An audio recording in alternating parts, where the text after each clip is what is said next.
Hello everyone, my name is Matt, and today I'm going to be going over my 2025 horror room tour, horror man cave, or horror bar room, whatever you would like to call it. I've been collecting this horror stuff for about 3 years now, and recently made a bar room in my house and was like, why not theme it around all the stuff that I've been collecting over the past couple years. I'm going to start with the centerpiece right here with all my masks and some of my autograph pieces. And then we'll move around the room and go over all the stuff leading up to the bar over there. And then we'll close the video off. But if you have any questions about anything I have, feel free to comment down below. But no further ado, let's get started. So right here, we have the 2025 Spirit Halloween exclusive Bloodied Ghostface mask. And these are cool because they all kind of had their own different paint job to them. So that's pretty neat. So I think I got a pretty decent copy there. Moving on, I have a Trick or Treat Studios Halloween 2 mask, which was rehauled by an artist called Horror and Chris, which I got off of eBay. And he made this into the Blood Tears look, kind of gave it a weathered, dirty appearance. You can see the flesh tones coming back through. He redid the hair. It's just such an iconic look for Michael Myers. I had to pick it up, and definitely one of my favorites in the collection. Behind that, I have a Friday the 13th Part 2 NECA figure still in the box. And I have a little Predator statue standing on top of that. Right here, I have a Trick or Treat Studios Halloween Kills mask, which this is actually the first mask I ever got, which kind of got me addicted to collecting all of this stuff to begin with. I am going to be sending this out to get rehauled just because I don't like all of the yellow on the side. It's supposed to be like the burnt side, so I'm going to send that out and just kind of get it more black and gray. But the concept of the mask is really cool, the two-face look, and the hair is even burnt and charted, which is crazy. So you can't go wrong with the Trick or Treat Halloween mask. We have a Halloween replica knife there. And right here we just have the normal Tot 78. Can't go wrong with the original look there. And we have a NECA 2018 Halloween figure still in the box behind that.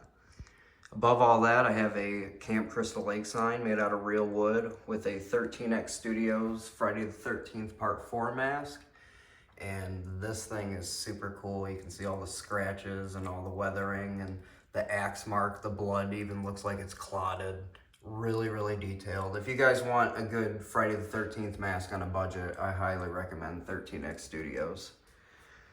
Over here, I have a 25th anniversary Scream Ghostface mask with the long shroud on it with the sparkly look, just like from the movie, which is cool.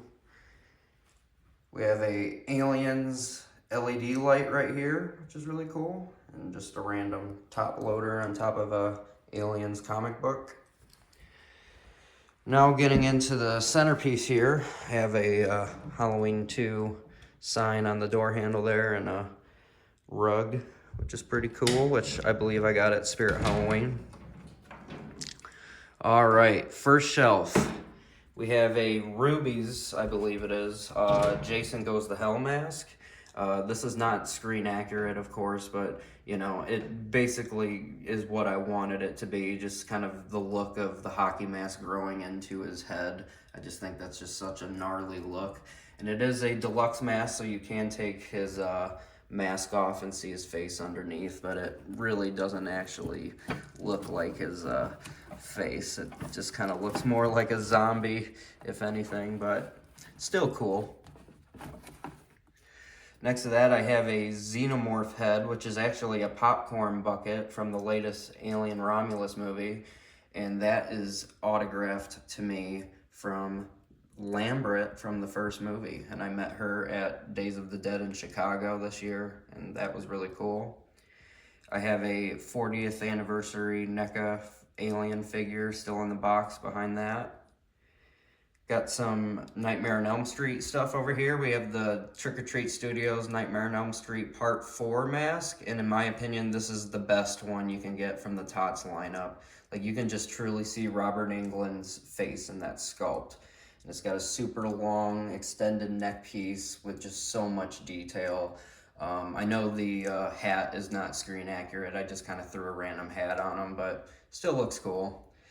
And then next to that, I have a replica metal Freddy glove, which is personally signed to me from Nancy from the first film.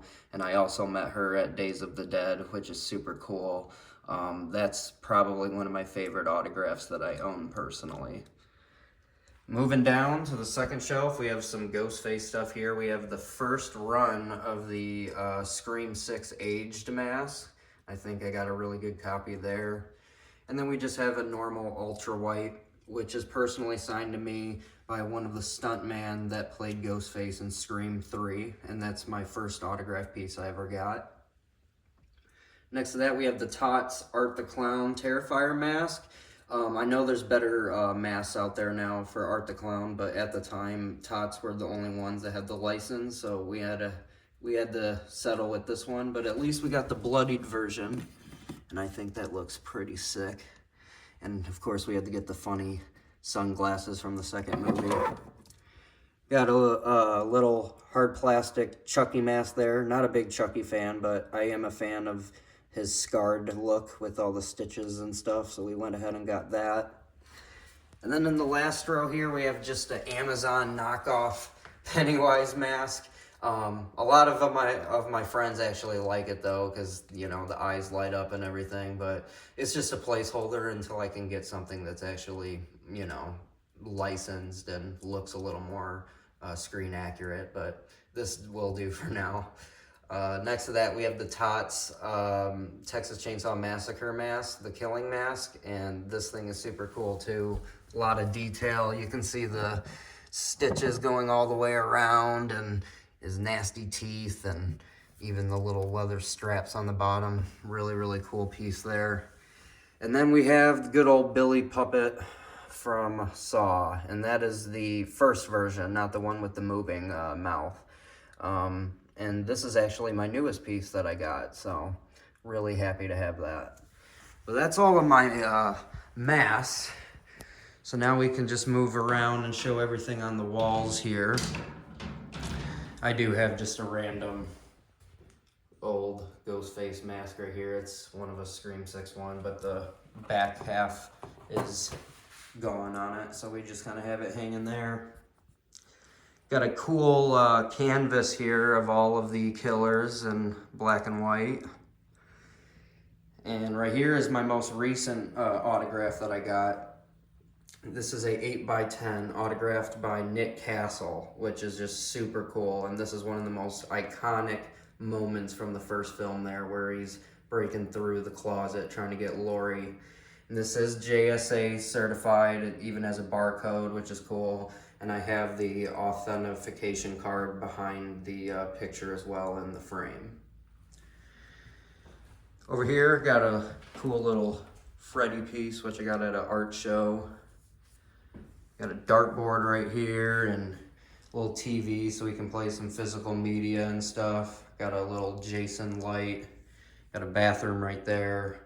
Mini fridge. Right here we got another really cool autograph piece. This is a Friday the 13th Part 2 poster autographed by Jerry Wallace, which was one of 3, I believe, who played Jason in the second movie.